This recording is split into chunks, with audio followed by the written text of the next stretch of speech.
Hello and welcome. My name is Avi, and I'm here to explain a little about the most common types of business structure in the UK. So let's bring in the whiteboard.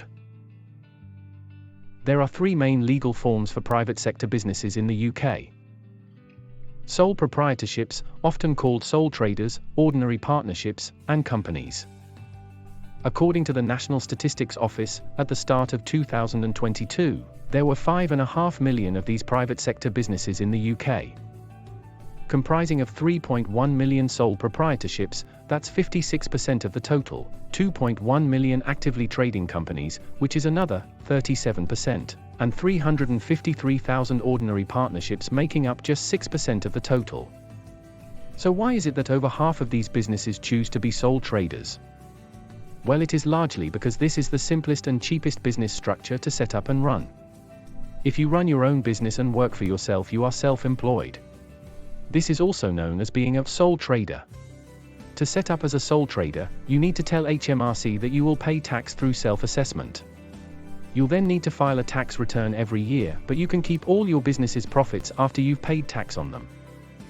But you are personally responsible for all debts and obligations of the business too. This unlimited liability means that if the business fails, your personal assets could be at risk. It can also be difficult to raise capital, as you cannot sell shares in the business. And the potential for growth can be limited, as it is difficult to expand, without taking on more debt.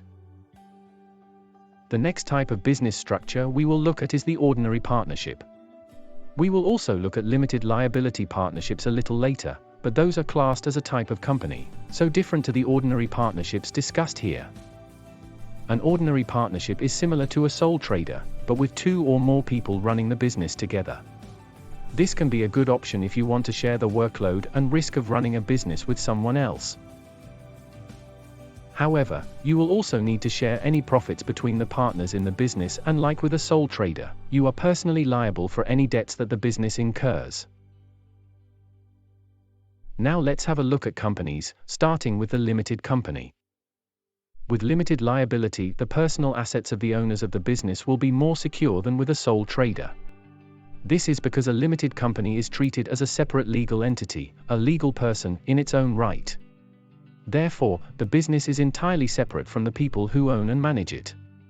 Because companies can have multiple owners, it is possible to raise additional funding, or capital, by selling portions called shares in the business, to new investors. Limited companies can also seem more credible to customers and suppliers, through their professional status. But in addition to these advantages, private limited companies have more complicated reporting requirements. This means that they are usually more expensive to set up and run, than a sole trader, or ordinary partnership. After the end of its financial year, a private limited company must prepare full statutory, annual accounts, and a company tax return, to file with HMRC. HMRC is the UK's tax, payments and customs authority. And a limited company must also file a copy of the annual accounts, as well as a confirmation statement, each year, with Companies House too. The confirmation statement provides a snapshot of the company at a point in time, including details of the directors, share capital, and registered address. A PSC, Persons of Significant Control Register, must also be kept, to inform the registrar of any person or entity who has at least 25% control of the company.